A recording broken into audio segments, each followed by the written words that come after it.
ಇನ್ನು ಕಲಬುರಗಿಯಲ್ಲಿ ಮಳೆ ಅಬ್ಬರ ನಿಲ್ತಾ ಇಲ್ಲ. ಚಿಂಚೋಳಿ, ಸೇಡಂ ಗ್ರಾಮಗಳಿಗೆ ಜಲ ದಿಗ್ಬಂಧನ ಹಾಕಿದ ರೀತಿಯಾಗಿ ಆಗಿದೆ. ಪೋಲಕಪಳ್ಳಿ, ಗಂಗನಪಳ್ಳಿ ಗ್ರಾಮದ ಸೇತುವೆ ಜಲಾವೃತ ಆಗಿದೆ. ಇಡೀ ಗ್ರಾಮಕ್ಕೆ ನೀರು ನುಗ್ಗಿದೆ. ಜನರಿಗೆ ಬಹಳ ಸಂಕಷ್ಟ ಎದುರಾಗಿದೆ.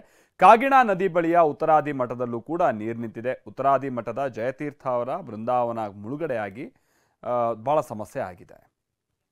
ನಾವು ಪ್ರತಿನಿಧಿ ದತ್ತಾತ್ರೇಯ ಪಾಟೀಲ್ ಇದಕ್ಕೆ ಸಂಬಂಧಪಟ್ಟಂಗೆ ಒಂದು ವರದಿ ಕೊಟ್ಟಿದ್ದಾರೆ, ಬನ್ನಿ ನೋಡ್ಕೊಂಬೋಣ.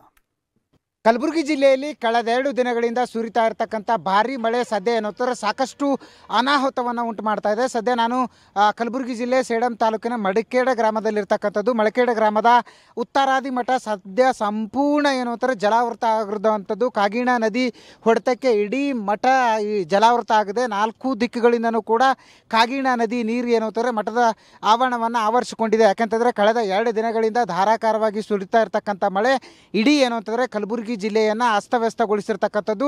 ಅದರಲ್ಲೂ ಗ್ರಾಮೀಣ ಭಾಗದಲ್ಲೂ ಕೂಡ ಸಾಕಷ್ಟು ಪ್ರಮಾಣದಲ್ಲಿ ನಿನ್ನೆ ರಾತ್ರಿಯಿಂದ ಎಡೆಬಿಡದೆ ಮಳೆ ಸುರಿತಾ ಇದೆ. ಹೀಗಾಗಿ ಏನು ಸೇಡಂ ತಾಲೂಕಿನಲ್ಲೂ ಕೂಡ ಅತಿ ಹೆಚ್ಚು ಪ್ರಮಾಣದ ಏನು ಅಂತಾರೆ ಮಳೆ ರಾತ್ರಿ ಇಡೀ ಬಂದಿದೆ. ಹೀಗಾಗಿ ಏನು ಉತ್ತರಾದಿ ಮಠ ಇದೆ, ಈ ಉತ್ತರಾದಿ ಮಠ ಸೇಡಂ ಮತ್ತು ಏನು ಕಲಬುರಗಿ ರಸ್ತೆ ಮಧ್ಯದಲ್ಲಿರ್ತಕ್ಕಂಥ ಮಳಕೇಡ್ ಗ್ರಾಮದಲ್ಲಿ ಉತ್ತರಾದಿ ಮಠ ಇದೆ. ಈ ಉತ್ತರಾದಿ ಮಠ ಸಂಪೂರ್ಣ ಏನು ಅಂತಂದರೆ ಜಲಾವೃತಗೊಂಡಿದೆ. ನೀವು ಕೂಡ ದೃಶ್ಯದಲ್ಲಿ ನೋಡ್ಬೋದು ಯಾವ ರೀತಿಯಾಗಿ ಅಂದರೆ ಸುಮಾರು ಮೊಳಕಾಲುದ್ದಷ್ಟು ನೀರು ಇಡೀ ಮಠದ ಆವರಣದ ತುಂಬೆಲ್ಲ ತುಂಬಿಕೊಂಡಿದೆ. ಸದ್ಯ ಮಠಕ್ಕೂ ಹೋಗೋಕ್ಕೂ ಬರೋಕ್ಕೂ ಕೂಡ ಸಂಪರ್ಕನೇ ಕಟ್ಟಾಗಿದೆ. ಯಾಕಂತಂದರೆ ಮೊಳಕಾಲುದ್ದ ನೀರಲ್ಲಿ ಯಾರೂ ಕೂಡ ಬರ್ತಿಲ್ಲ ಮತ್ತು ಸಾರ್ವಜನಿಕರಿಗೂ ಕೂಡ ಸಾಕಷ್ಟು ಏನು ಅಂತಂದರೆ ವಾರ್ನನ್ನು ಮಾಡಲಾಗ್ತಾ ಇದೆ, ಸೂಚನೆಗಳನ್ನು ನೀಡಲಾಗ್ತಾ ಇದೆ. ಸಾಕಷ್ಟು ಪ್ರಮಾಣದಲ್ಲಿ ನೀರಿನ ಮಟ್ಟ ಏರಿಕೆ ಆಗ್ತಾನೇ ಇದೆ. ಬೆಳಿಗ್ಗೆ ಕೇವಲ 4-5 ಅಡಿ ಇದ್ದಂಥ ನೀರು ಸದ್ಯ ಸಾಕಷ್ಟು ಪ್ರಮಾಣದಲ್ಲಿ ಏರಿಕೆ ಆಗಿರ್ತಕ್ಕಂಥದ್ದು. ಮಠದ ಆವರಣ ಸಂಪೂರ್ಣವಾಗಿ ಏನು ನದಿ ನೀರೇನಿದೆ ಕಾಗಿಣ ನದಿ ನೀರಿನಿಂದ ತುಂಬಿಕೊಂಡಿರ್ತಕ್ಕಂಥದ್ದು.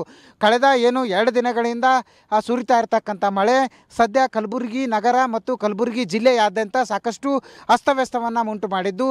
ಅದಕ್ಕೊಂದು ಸಾಕ್ಷಿ ಮತ್ತು ಇಡೀ ಏನು ಅಂತಂದರೆ ಈ ಮಳಕೇಡದ ಏನು ಉತ್ತರಾದಿ ಮಠ ಇತ್ತು, ಆ ಉತ್ತರಾದಿ ಮಠ ಸದ್ಯ ಸಂಪೂರ್ಣವಾಗಿ ಮುಳುಗಡೆ ಆಗುವಂಥ ಭೀತಿ ಎದುರಾಗಿದೆ. ಇವತ್ತು ರಾತ್ರಿ ಕೂಡ ಒಂದೊಮ್ಮೆ ಮಳೆ ಆಗಿದ್ದೇ ಆದಲ್ಲಿ ಈ ನೀರಿನ ಪ್ರಮಾಣ ಸಾಕಷ್ಟು ಹೆಚ್ಚಾಗುವಂಥ ಸಾಧ್ಯತೆ ಇದೆ. ಕ್ಯಾಮ್ರಾ ಪರ್ಸನ್ ವಿಜಯ್ ಜೊತೆ ದತ್ತಾತ್ರೇಯ ಪಾಟೀಲ್, TV9 ಕಲಬುರಗಿ.